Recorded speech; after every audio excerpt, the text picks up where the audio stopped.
You are already inside the room when your name is called. No one looks at you directly. A file is placed in front of you, thin, almost empty. You are told your rank without ceremony. Contractor. No history acknowledged. No future implied.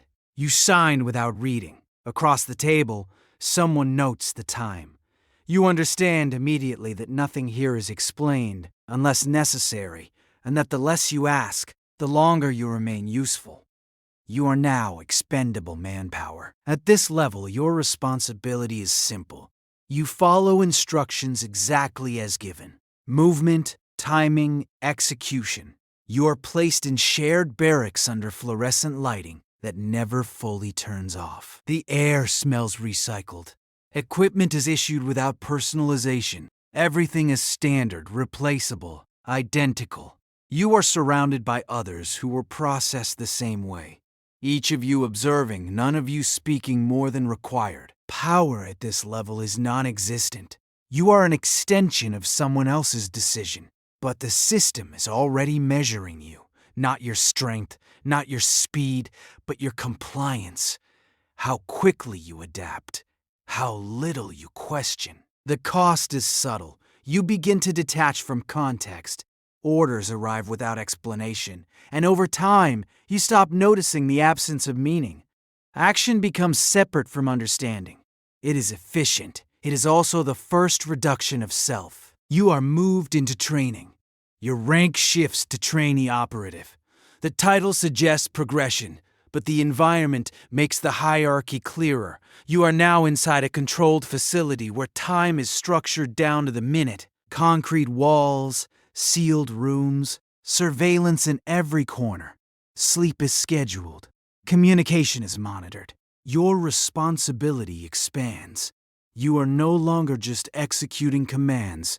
You are learning systems, weapons, logistics, communication protocols, extraction procedures. You are taught to operate without hesitation and without interpretation. Scenarios are repeated until your response becomes automatic. Power begins as competence. You can now perform tasks others cannot. You are more capable, more precise. But that capability is not yours. It belongs to the system that shaped it. The cost increases. You start to notice that mistakes are not corrected with explanation, but with removal. Trainees disappear between cycles. No one acknowledges it. You learn faster when you understand that failure is not a lesson here. It is an exit. The environment reflects this. The shared spaces feel smaller, the lights harsher. You begin to internalize the pressure. Your thoughts shorten, your reactions sharpen. You are becoming efficient. You pass evaluation. Your next rank is field operative. The shift is immediate. You are deployed. Real environments replace controlled simulations. Dust, heat, unstable terrain. The unpredictability you trained for is now constant. You are given objectives, coordinates, and timelines. Nothing more. Your responsibility is execution under uncertainty. You move with the unit, but communication is minimal. Each person knows their role, and deviation is not tolerated. You are expected to adapt without instruction when conditions change. Power at this level is functional. You can influence outcomes within your immediate scope. You make decisions in real time. You adjust, compensate, complete. The cost begins to take form. You notice that outcomes are measured only by success or failure, not by process. What happens between those points is irrelevant as long as the objective is achieved. You begin to make choices that prioritize completion over consideration. It is faster. It is rewarded. The environment reinforces this shift. Temporary bases, mobile command units, screens showing partial information. You are never fully aware of the larger picture. You operate inside fragments. You complete your first successful operation. No recognition is given directly, but your assignments change. You are promoted to senior operative. Now you are no longer just executing. You are coordinating. Smaller teams operate under your direction. You receive briefings that include limited context, enough to guide, not enough to question. Your responsibility expands into leadership. You assign roles, manage timing, adjust plans when variables shift. Others now depend on your decisions. Power increases. You control the flow of action within your unit. You determine how objectives are approached. Your input begins to shape outcomes beyond your individual actions. The cost becomes internal. You begin to filter information. Not everything is shared with your team. Efficiency requires selectivity. You decide what they need to know and what they do not. This creates distance. They follow you, but they do not fully understand you. The environment changes again. You spend more time in briefing rooms, surrounded by digital maps and controlled lighting. The chaos of the field is replaced by structured analysis before deployment. Sleep decreases. You review, plan, adjust. There is always another variable to account for. You begin to trust less, not because others are unreliable, but because reliance introduces risk. Control becomes preferable. Your performance leads to another shift. You are now a tactical commander. At this level, you no longer operate in the field regularly. You oversee multiple units. Operations are no longer isolated. They are interconnected.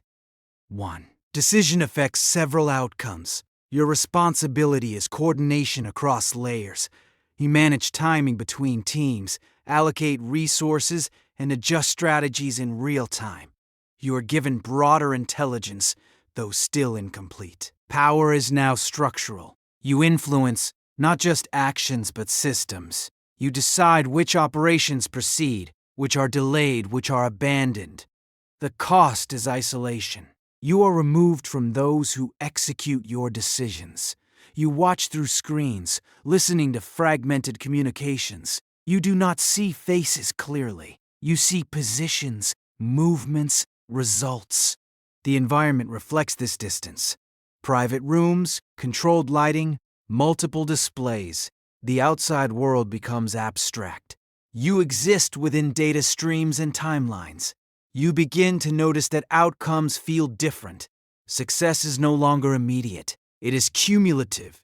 Failures are absorbed into larger strategies. Individual losses become numbers. Emotion begins to flatten.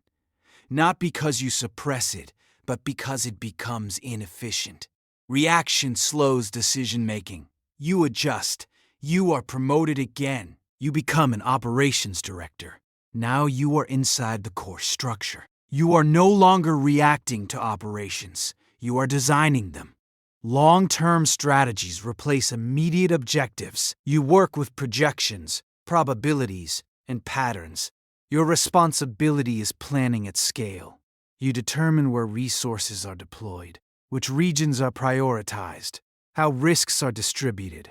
Your decisions extend beyond single missions. Power is significant. You influence entire operational networks.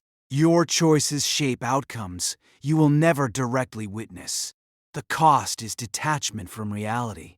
The field becomes theoretical. Variables are adjusted on screens. Human elements are reduced to data points. This is not intentional. It is necessary to maintain clarity. The environment becomes quieter. Larger offices, minimal decoration, controlled access. Fewer people have clearance to enter your space. Conversations are precise, limited to relevant information. Time becomes abstract. Days and nights blend. The system operates continuously, and so do you. You begin to understand that control requires distance. The closer you are to execution, the more variables interfere. Distance simplifies. You are moved upward again. You become a strategic executive. At this level, you are no longer inside operations. You are above them.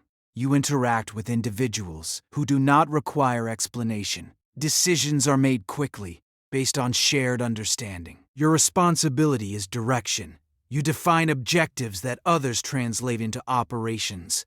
You decide what matters, what does not, and where attention is focused. Power is now absolute within the system's scope. You can initiate, alter, or terminate entire chains of action. Your influence extends beyond immediate structures. The cost is the near-complete erosion of personal identity within the system. You are not recognized for who you are, only for the function you serve. Your presence is acknowledged but not personalized. The environment is controlled to the point of absence. Minimalist rooms, dim lighting, silence, no unnecessary objects, no distractions. You rarely speak outside of structured discussions. Words are used only when required. Efficiency has reached its highest form. You begin to notice that decisions no longer carry weight in the way they once did, not because they are insignificant, but because they are constant. Volume replaces intensity. You are offered one final transition. You become an invisible authority. There is no formal title given in documentation. No one introduces you this way, but within the system, your position is understood, your responsibility. Why is oversight without presence? You do not attend meetings. You do not appear in operational chains. Your influence is indirect, applied through adjustments that others interpret as systemic shifts. Power at this level is complete, but unacknowledged. You can alter structures without attribution. Outcomes change, and no one traces them back to you. The cost is total separation. You are no longer part of any visible hierarchy. There are no peers, no subordinates in the traditional sense. Interaction is minimal, filtered, controlled.